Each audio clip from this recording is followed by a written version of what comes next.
100%. He's on the steroids. He's just not a good human being. But if you know where I can get him, let me know. One guy who is a good human being, he's okay, unless it's game day. He's already laughing. Dick Fain. My guy, Dick. Is this Jabba the Hutt? He knows what time it is, man. 93.3 KJR up in Seattle. The Softy and Dick show up there in Seattle. They're the best to do it up there in the Pacific Northwest. And here we go again. Another Niners-Seahawks game. And you know what, Dick? The Niners own you guys right now. What is it, 5 straight, including the playoff win? Boy, you guys got a Niner problem. You got a Shanahan problem, Dick. Welcome to the show. Brought to you by the River Islands Guest Line. What's up, Dick? It is perfectly. It's perfect to come on, and the first thing I hear Bonte Hill talk about is diapers and changing them. So that's the first thing I heard when I got put on hold. No, I mean, it's cyclical, guys. I mean, the Seahawks ran this division for a while. The Rams have run this division for a while. The 49ers have run this division for a while. And the only question is, when is the change going to happen? And how quickly is the change going to happen? Because none of these teams are going to run the division for a decade plus. It's always going to be cyclical. And, right now, Mike Macdonald has got a team in the oven that is nowhere near ready to serve. I mean, that's the best way I can put it. But I like what he's doing. And the problem is, one of the reasons that the Seahawks have lost the last couple games is the same reason why the Niners have struggled the last few weeks. They just don't have all their ingredients, man. I mean, you took the entire defensive line out of that Monday Night Football game against Detroit, and then during the game, Julian Love goes out. So you were out a starting safety, your starting linebacker, and Jerome Baker, and all 4 of your starting defensive linemen. Now, you got a couple of those defensive linemen back, but not all of them. And you're still without Uchenna Nwosu. Looks like he's going to be gone potentially for the rest of the season. Now Tariq Woolen's out. It's just It's unfortunate because we want to see what Mike Macdonald can do, and I think we did in the first couple games of the season. And the question is, why did the Seahawks look so great in the first couple games of the season? Did they look so great because they were all healthy? Or did they look so great because they were playing Jacoby Brissett and Skylar Thompson? And I don't think we can really answer that question until all these guys get back and we can see a full Seahawk defense again. You're talking a lot about cyclical and how things change. One thing that has not changed is the fake crowd noise you guys have been pumping up in that stadium for the last 2 decades. Like, keep it real. You guys are going to do that again. I mean, even when there's no action being had, there's ambient noise coming through the speakers. We all see this. It's a farce. Come on. You sound like Bill Belichick on the Peyton Manning show this week. Isn't that what he accused Indianapolis of doing? Well, it's facts. Oh, man, I mean, SoFi did it too. When you have crappy fans, that's what you do. Yeah, Bonte's been there before. I think he can attest to the home field advantage in that building. I think every other one of the 31 teams can attest to the home field advantage in that building. Now, that being said, hold on real quick, Dick. Hold on real quick. When I got up there, it was a hat and T-shirt game for the 49ers, so it was pretty damn quiet.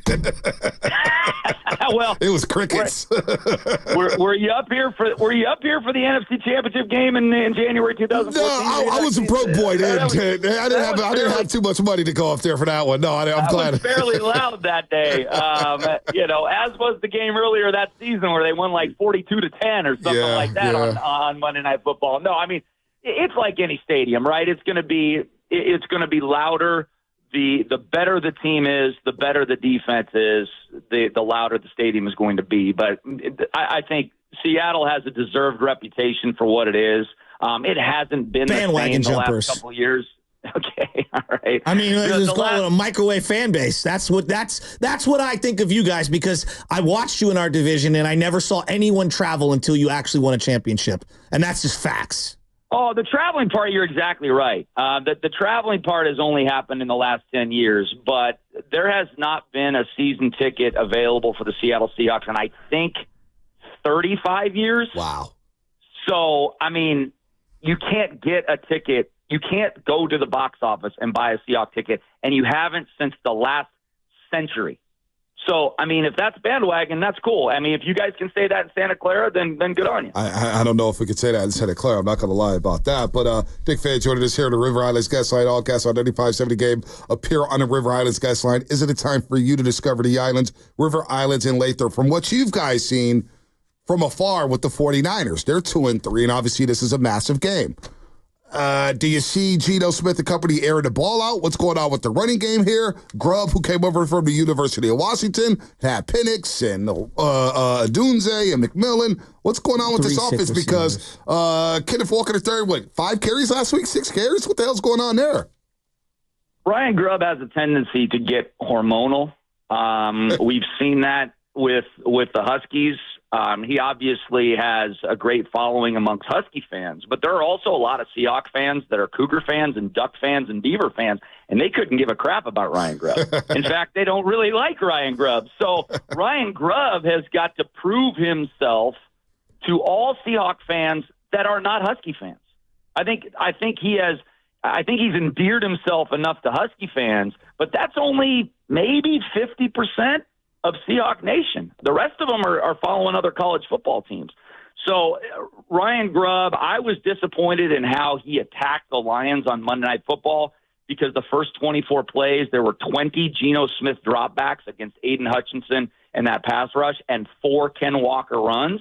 And so I'm just complaining all over the place on social media at halftime. I'm like, what are you doing? You've scored 7 offensive points. You've thrown it 20 times. You've run it 4 times. And then, to his credit, he adjusted in the second half, had as many runs as he did passes.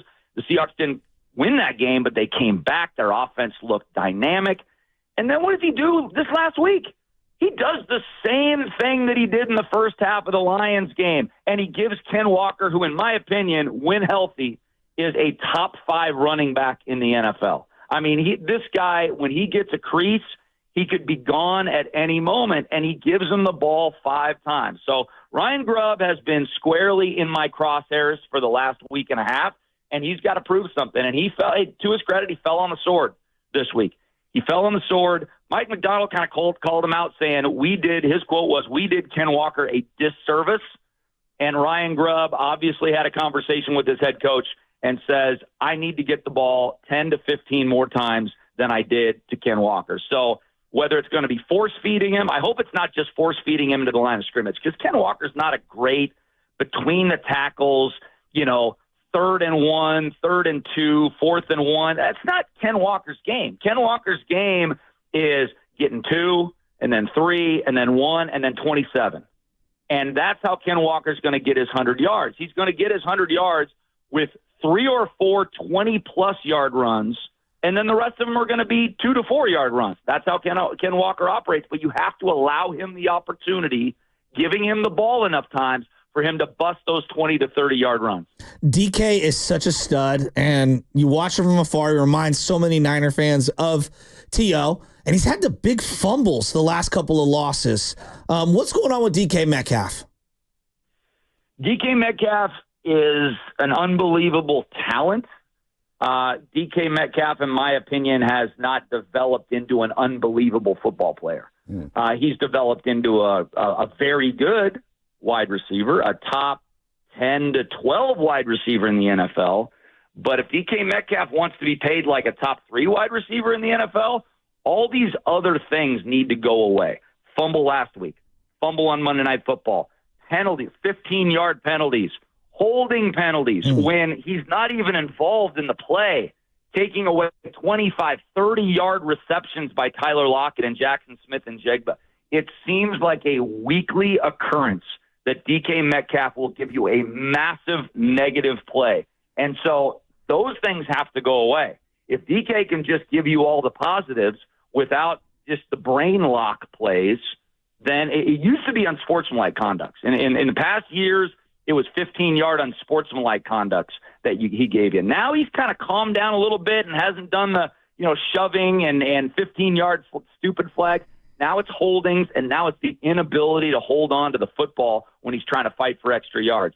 So, yeah, DK is going to give you the 10 targets, 7 catches, 75 yards, and a touchdown, but does he get 15 yards taken away, and does he get a possession taken away in the process? That's going to be the question. You know, Dick, I wanted to ask you about the offensive line because you brought up Aiden Hutchinson, and last week the Giants got 7 sacks. But we got a Nick Bosa problem. We're thinking if Nick Bosa can't get to the quarterback in this game, then when will he get to the quarterback? But I want to ask about your defense here because this Tracy Jr. for the New York Giants, nobody ever heard from him. He runs for over a $120. Guys, if David Montgomery had a big day on Monday Night Football, what is going on? Is it just simply put the injuries are catching up to the Seattle defense? Yeah, I think it really is because all through the preseason and all through the first 3 games of the regular season, this team was a far better tackling team than what we've seen over the last 3 years under Clint Hurt and Ken Norton and those defenses and Pete Carroll, a far better tackling team. And then all of a sudden, you take this guy out, you take that guy out, you take this guy out, you put these guys in that you have no idea who they are, and all of a sudden they can't tackle. So I think a lot of it has to do with that. Now, are they a great defense yet? No, I don't even think they're a great defense even when they get all the guys back. But I do think they're a good, solid, top 10, top 12 defense when they get everybody back. And you're right. I mean, I was sitting there in the stands, and I was, I'm a fantasy football player. I take pride in thinking that I know the depth chart, at least of the skill positions of the rest of the teams. And I was like, who the hell's 29? I had to go on my phone and look up who 29 was for the New York Giants last week. I mean, we were talking about I had him in fantasy. I cut him after like 3 weeks, and of course he goes crazy. Geez, it was just ridiculous. Look, for many years the camera would pan over to Pete Carroll, and Niner fans just couldn't stand him for a variety of reasons. It was very layered. But on the field, there were 2 guys that were a thorn in their side, just like Bobby Wagner, just always making huge plays on one end, and Russell Wilson just never being out of it, just constantly fighting, scrapping, scrambling for yards, and making plays happen. And just both guys tormented Niner fans forever. Are there any guys on either side of the ball for the Niners that torment Seahawk fans? Oh yeah, I think if you just surveyed Seahawk fans and the most hated Niners, I think George Kittle probably would have to be number one. You know, they hate the long hair. They hate the pointing for the first down. They hate the tongue sticking out, all that sort of stuff. And, you know, I appreciated George this last week when he talked about going up to Seattle and, like, teaching the young guys what it means to go to Seattle and what this rivalry means. And I think that's important for the Niners. I think it's important for some of the young Seahawks as well that might not have been through the wars between the Seahawks and the Niners. But you mentioned Russell Wilson and Bobby Wagner. I mean, there was a situation where the Seahawks got rid of one of them at the exact right time, and they got rid of the other one far too early. And Bobby Wagner is still showing he can play football, and the Hawks have had a middle linebacker problem ever since he left. So the Hawks made a mistake not re-signing Bobby Wagner. I think they wanted to move on. They're like, okay, you know, you're in your 30s. We're going to move on. We got the best out of you. But Bobby Wagner, leadership-wise, and still the ability to play middle linebacker is nearly unmatched in the NFL. But, you know, Russell Wilson, I mean, heck, the Seahawks got the greatest trade in, you know, maybe in the NFL over the last couple of years. Maybe that Panthers-Bears trade was pretty good too. But, you know, just a fantastic trade by the Seahawks. No, there's no doubt about that. How does it play out tonight, man? How confident are they feeling up there in the Pacific Northwest? You know, I don't think the Hawks are ready. I think if the Niners were coming in, you know, not licking their wounds, and the Hawks could jump on them here, I think that would be an opportunity. But the fact of the matter is, it's a great spot for the Niners. I mean, I just don't see you guys going 0-3 in the division. I just don't. And so I mean, I think it's gonna be a close game. If the Seahawks can run the ball and really establish Ken Walker, then it's a 4-quarter game. If it turns into another one of those, Geno Smith throws it 40-plus times, this could be double digits. I think that, you know, Geno Smith, I tweeted this out yesterday, he is on pace to throw the 6th most passing attempts in the history of the NFL. I mean, Pete Carroll, even though he's not dead, Pete Carroll is rolling over in his grave right now, watching his former quarterback become, you know, a top 10 passer attempt guy in the history of the NFL and number 1 in the league. That is not Seahawks football. Just like it's not Niner football. Right. It's not Niner football that dropped Brock Purdy back 45 times in a game. You've got to establish balance, and that is the only chance the Seahawks have to win this game is if they can truly establish balance. I'm going to go 24-20. I think the over-under is too high.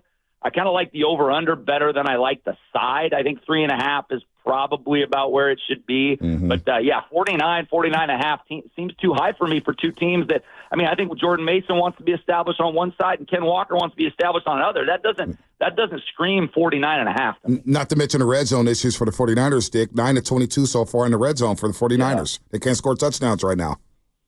Yeah, the Hawks are having trouble there too. So I think a lot of field goals, and field goal is an advantage for Seattle, right? I mean, who knows what your kicker's going to do? And I think the Seahawks' red zone defense is pretty good. So if the Seahawks can continually force the Niners to kick, 40 to 50-yard field goals, you can't imagine you're going to go 3 of 3 on those. Yeah, you're going to miss at least one of them. Yeah, that's an X factor. Well, let's just hope our guy doesn't get hurt on a kickoff. Jesus Louise. DJ Dallas almost exploded Moody's career. Oh, man. He ran right through his soul. No, he sure did. Dick Fain, you're the best, man. Great I'll talk to you stuff, later on today at KJR. Oh, sounds good, man. We'll talk to you later tonight. All right, man. Dick Fain, the Softy and Dick show up there in Seattle, man. They're the best up there. KJR 93.3. They love their Hawks up there. There's no doubt about it. They represent hard for the Seahawks, man. It's been fun to get to know those two fellas. And Dick Fain breaking it down. Both teams are desperate.